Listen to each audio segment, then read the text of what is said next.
pozdrav svima ljudi, ja sam Mari i dobrodošli u novi video na mom kanalu. Da, kao što možete vidjeti po naslovu, danas radimo još jedan zanimljiv kviz koji smatra da zna ime našeg najboljeg prijatelja. Sad ćemo baš da vidimo da li zna, pazite ovo, pošto on verovatno zna američka imena i to će da izbacuje, ne verujem da zna naše imena, tako da ćemo mi da računamo kad rešimo test da zna bar prvo početno slovo imena, to ćemo da smatramo kao pogodak, tako da me baš interesuje da li zna. Naravno i vi kad odgledate ovaj video probajte da rešite i da vidimo da li zna ime nekog vašeg prijatelja, to jest bar prvo slovo. Da, i naravno pre nego što krenemo obavezno me zapratite na Instagramu marko.rokvić i svi koji ste novi pretplatite se na kanal, a mi hajde da se bacimo na rešavanje. Ok ljudi, pre nego što krenemo moram samo da kažem koje ime ću uopšte da odaberem da pogađamo. Sad znate šta je najjača fora? Ja imam baš dosta prijatelja i to trojica njih se zovu na slovo M, a drugo slovo je I, dakle Milan, Milorad, Miloš, što je neverovatno, tako da mi je bitno samo u ovom kvizu da pogodi bar prvo slovo M,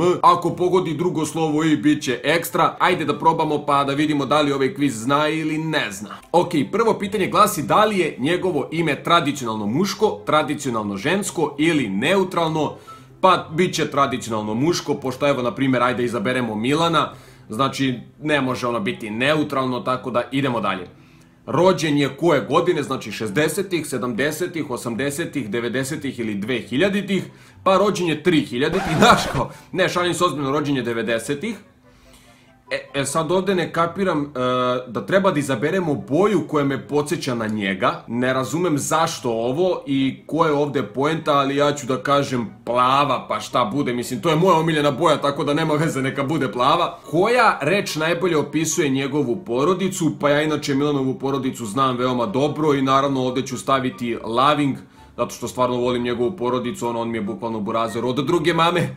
Tako da idemo dalje. U kojoj kući ja vidim svog prijatelja i njegovu porodicu najviše? Znači ovdje imamo i moderne kuće, imamo neke pristojne male kućice, imamo stanove i neke baš velike vile. Njegovi roditelji se bave veterinom, životinjama i tako to. A ovdje na ovoj prvoj slici imamo ovu crvenu kućicu sa ovom poljanom, razumeš da onako zamišljam konje i tako te životinje. Tako da ću da izaberem prvu. Miki, ja znam šta bi ti volao, ti bi volao ovu viletinu na kraju, ali gledamo generalno tvoju porodicu, tako da razumeće šta mislim.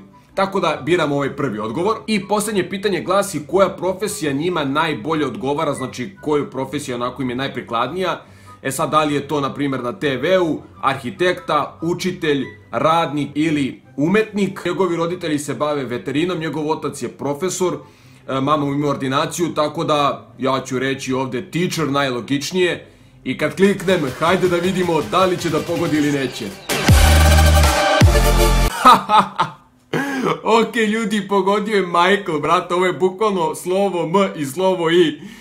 Ok, ovo je malo creepy, jebote kako zna fazon. Ok ljudi, kao što možete vidjeti, ovaj kviz je pogodio prvo i drugo slovo najboljeg mog prijatelja. Ne znam, meni je ovo i smešno i opet creepy kako znaju, brate, Ok, hajde da pogađamo još jednom. Evo, na primjer, ja imam drugara Dejana, pošto da ne bi pogađao ove drugare koji se zovu na slovo M, pošto je sve isto. Hajde da izaberem evo drugara koji se zove Dejan, da vidimo da li će uspjeti da pogodi prvo slovo. Dakle, da li njegovo ime tradicionalno? Jeste.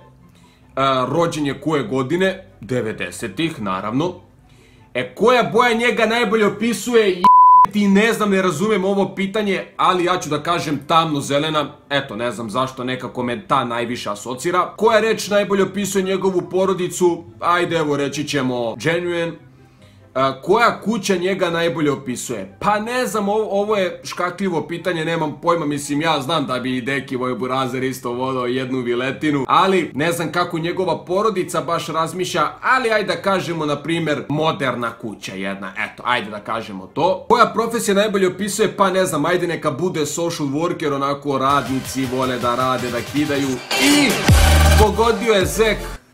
To jest nije pogodio uopšte, znači promašio je skroz. Tako da eto ljudi, to je to, vidjeli ste prvi put kada je pogodio, bio sam bukvalno u fazonu, ok, da li stvarno zna sve. Mogu bih iskreno do sutra da rešavam ovo, baš me zanima koja sve imena bi ovdje pogađao, ali nemamo vremena za to, tako da ako vi želite ostavit ću vam u opisu pa probajte da rešite i napišite mi molim vas da li je i vama uspeo da pogodi bar prvo slovo vašeg prijatelja. Tako da familija, ako ste uživali u ovom klipu, a nadam se da jeste, razvalite taj like kao i uvijek i svi koji ste novi pretplatite se na kanal. I pre nego što završimo s ovim klipom, pozdrav ili shoutout ovom klipu ide za Farisa Redžepagića Hvala ti kralju što si još odavno deo lavovske familije i što pratiš svaki video. Ako i vi želite pozdrav, sve što treba da uradite jeste da ste subscribe-ovani na kanal, da uključite zvonce i komentarišete kad završite. A mi se onda vidimo već u sljedećem videu.